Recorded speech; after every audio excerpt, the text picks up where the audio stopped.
자, 제목 같이 시작. 마태는 왜 예수님의 탄생 기사를 기록했을까? 네. 대강절 25일간 우리가 이 마태복음 1장 또 2장을 중심으로 해서 주님의 탄생이 담긴 말씀을 읽으며 이 성탄의 의미를 좀 되새기고 또 은혜를 함께 나누는 시간이 되었으면 합니다. 더불어서 여러분 말씀으로 한 해를 마무리하는 좀 시간 되시기를 소망합니다.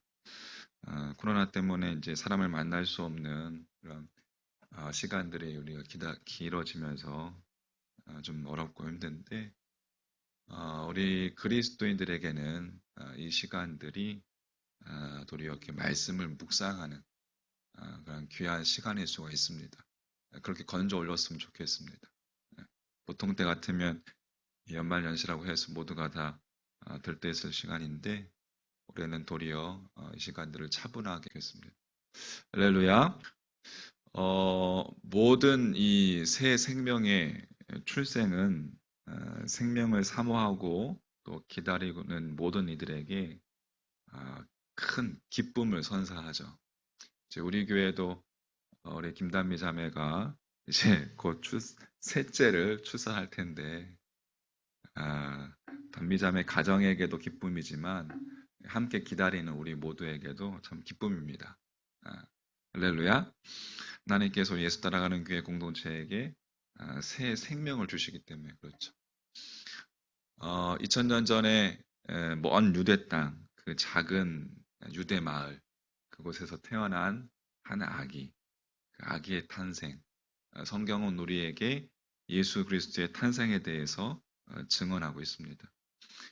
이 신약 성경에서 그리스도의 탄생에 대한 가장 집중적인 보도는 마태복음 1장, 2장 그리고 누가복음에 보면 누가복음 1장, 2장에서 집중적으로 이렇게 보도하고 있습니다.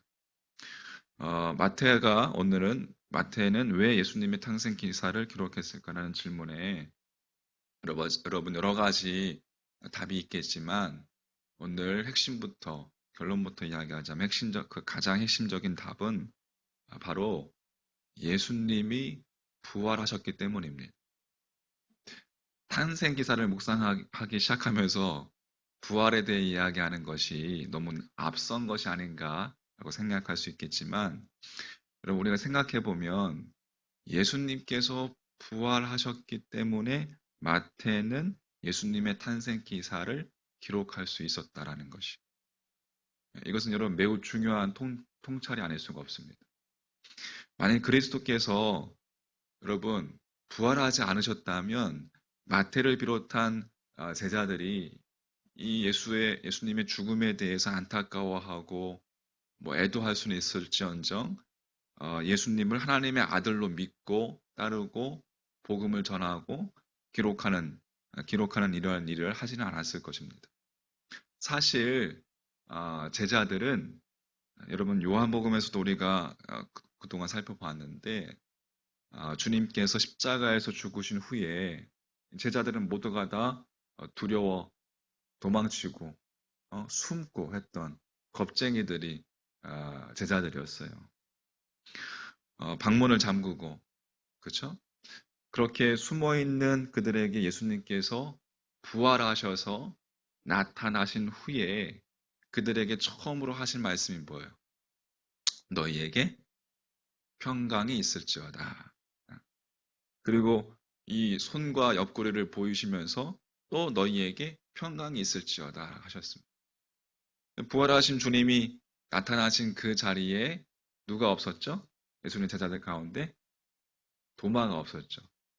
도마가 믿지 못하겠다 라는 그 말에 주님께서는 여드레를 지난 후에 또다시 제자들에게 나타나셔서 너희에게 평강이 있을지어다 라고 하셨습니다.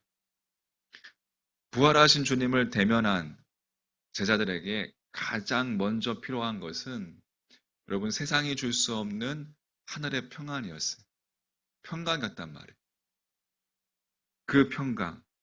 여러분 그제서야 부활하신 주님을 대면한 제자들이 예수가 그분이 왜 죽으셔야 했는지에 대해서 묵상하게 되었습니다.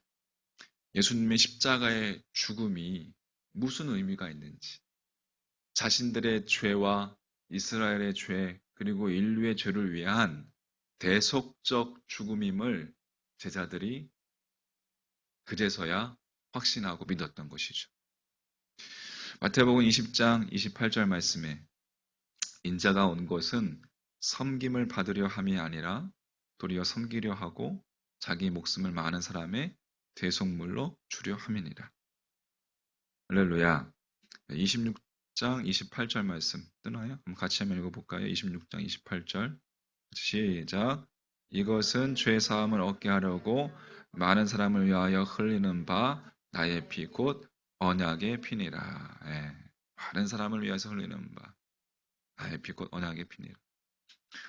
십자가에 죽으시고 부활하셨기 때문에 제자들은 주님과 동고동락하면서 함께했던 그 시간들을 새로운 시각에서, 다시 말해서 영적인 눈으로 그 시간들을 바라볼 수 있게 되었던 것입니다. 바로 예수 그리스도가 하나님의 아들이시고 우리의 죄를 대속하시는 대속제물로의 구원자이시고 구세주이시며 죽음의 권세를 이기시고 우리에게 구원과 영생을 주시는 유일한 구원자라는 사실을 그들이 확신하게 되었던 것입니다. 여러분, 요한복음뿐만 아니라 사도행전에 보면, 우리가 사도행전도 지금 묵상하고 있는데 사도행전 4장에 보면 사도 베드로가 나사렛 예수 그리스도가 아닌 다른 이름으로서는 구원을 받을 수 없다라고 단정적으로 결론 지었습니다. 사도행전 4장 12절 말씀 같이 한번 읽어볼까요? 시작. 다른 이로서는 구원을 받을 수 없나니 천하 사람 중에 구원을 받을 만한 다른 이름을 우리에게 주신 일이 없음이라 하였더라. 네. 그렇게 결론 지었어요. 사도 베드로가 설교의 결론이 그거였습니다. 초반에 사도행전 초반에 나오는 베드로의 설교부터 시작해서 4장에 이제 마무리될 때까지 이 베드로의 설교는 매우 일관적이었습니다. 사도행전 1장 22절에 의하면 베드로가 주님을 배신하고 자살한 그 가룟 유다를 대신할 사도를 뽑기 위해서 설교를 하면서 그 사도의 역할에 대해서 이렇게 이야기했습니다. 사도행전 1장 22절에 항상 우리와 함께 다니던 사람 중에 하나를 세워 우리와 더불어 예수께서 뭐하심을 부활하심을 증언할 사람이 되게 하여야 하리라. 베드로가 사도의 가장 중요한 역할을 뭐라고 했어요? 예수의 부활을 증언하는 사람. 예수의 부활을 증언하는 것으로 규정했습니다. 그러니까 복음의 핵심이 예수 그리스도의 부활이라는 의미인 것이죠. 베드로가 사도의 가장 중요한 역할을 그렇게 예수의 부활로 규정하고 사도를 뽑았죠. 그런가 하면 오순절날 이제 성령님께서 2장에 가서 오순절날 성령님께서 임하셨죠. 그 임하신 후에 베드로가 성령 충만한 제자들을 가리켜서 새 술에 취했다라고 조롱하는 그 사람들에게 설교하면서 예수 그리스도를 또 소개합니다. 2장 23절 24절 말씀에 자 같이 읽어볼게요. 시작. 그가 하나님께서 정하신 뜻과 미리 아신 대로 내준 바 되었거늘 너희가 법 없는 자들의 손을 빌려 못 박아 죽였으나 하나님께서 그를 사망의 고통에서 풀어 살리셨으니 이는 그가 사망에 매여 있을 수 없었음이라. 아멘. 예수 그리스도가 사망을 이기시고 어떻게 했다고요? 살아나셨다는, 부활하셨다는 내용입니다. 또 3장에 가서 성전 미문 앞에서 안진뱅이를 일으켜 거리는 예수 그리스도의 이름으로 일으켜 세운 뒤 솔로몬의 행각에서 베드로가 설교했던 그 설교에서도 그 설교 내용도 동일합니다. 3장 14절 15절 또 같이요. 시작. 너희가 거룩하고 의로운 일을 거부하고 도리어 살인한 사람을 놓아주기를 구하여 생명의 주를 죽였도다. 그러나 하나님이 죽은 자 가운데서 그를 살리셨으니 우리가 이 일의 증인이라. 아멘. 할렐루야. 그리고 예수 부활을 증거하다가 잡혀간 사내들인 그 의회 앞에서도 베드로는 유대 최고 지도자들을 향해서 동일한 내용을 또 되풀이합니다. 4장 10절 말씀. 같이 시작. 너희와 모든 이스라엘 백성들은 알라. 너희가 십자가에 못 박고 하나님이 죽은 자 가운데서 살리신 나사렛 예수 그리스도의 이름으로 이 사람이 건강하게 되어 너희 앞에 섰느니라. 아멘. 자, 이처럼 베드로가 일관되게 증언한 것은 예수님의 부활이었어요. 즉 너희들이 못 박아 죽인 예수 그리스도를 하나님께서 어떻게 했다고요? 다시 살리셨다라는 거예요. 여러분 그렇습니다. 마태가 그리스도의 탄생에 대해서 마태복음 서두에 기록한 이유는 그리스도께서 죽으셨고 부활하셨기 때문인 거예요. 그리스도께서 죽으시고 부활하시지 않으셨다면 그리스도의 그 탄생 기사를 포함한 이 마태복음 전체는 아예 쓰여지지조차 않았을 것입니다. 복음, 즉 예수님의 십자가 죽음과 부활, 그게 복음이에요. 주님의 십자가의 죽음만이 아니라 죽음과 부활 포함한 것이 복음입니다. 마태가 신약 성경 내의 첫 번째 책을 기록한 이유입니다. 그렇다면 우리가 이번 25일간의 대강절 이 묵상의 여정 가운데 우리의 초점은 당연히 무엇이 되어야 하겠습니까? 당연히 두말할 것도 없이 예수님의 죽으심과 그 죽음의 권세를 이기시고 부활하셔서 지금도 살아계신 예수 그리스도, 예수 그리스도가 초점이 되어야 합니다. 할렐루야. 자, 말씀을 정리합니다.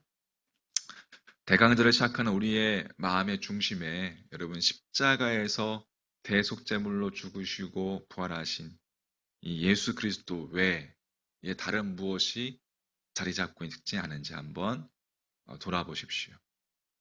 소망하기는 죽을 수밖에 없는 죄인인 나를 살리시기 위해서 십자가의 죽음을 그 수모를 마다하지 않으시고 부활하신 예수님, 그 예수님이 여러분 성명하게 경험되어지는 대강절 되시기를 주님의 이름으로 축복합니다. 주님과 만났던 여러분 그 첫사랑의 시간들이 있으시죠? 그 첫사랑의 시간들이 회복되어지는 시간 됐으면 좋겠습니다. 할렐루야. 특별히 여러분 우리 가정의 가장들, 우리 주님과 만났던 이 첫사랑의 시간들이 좀 회복되어지는 시간이 됐으면 좋겠습니다. 할렐루야.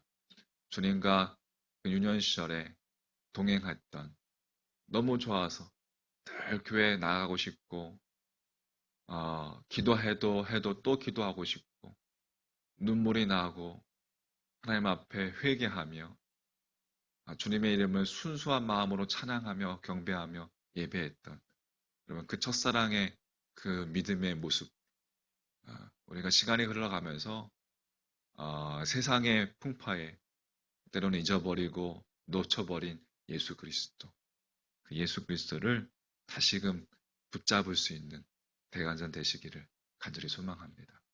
할렐루야. 오직 예수 그리스도에게만 집중하는 그러한 대간절 되어서 모두가 다 주님을 다시금 만나고 주님으로 말미암아 여러분의 믿음이 더욱더 깊어지는 그러한 대간절 되시길 다시 한번 주님의 이름으로 간절히 축원합니다. 아멘.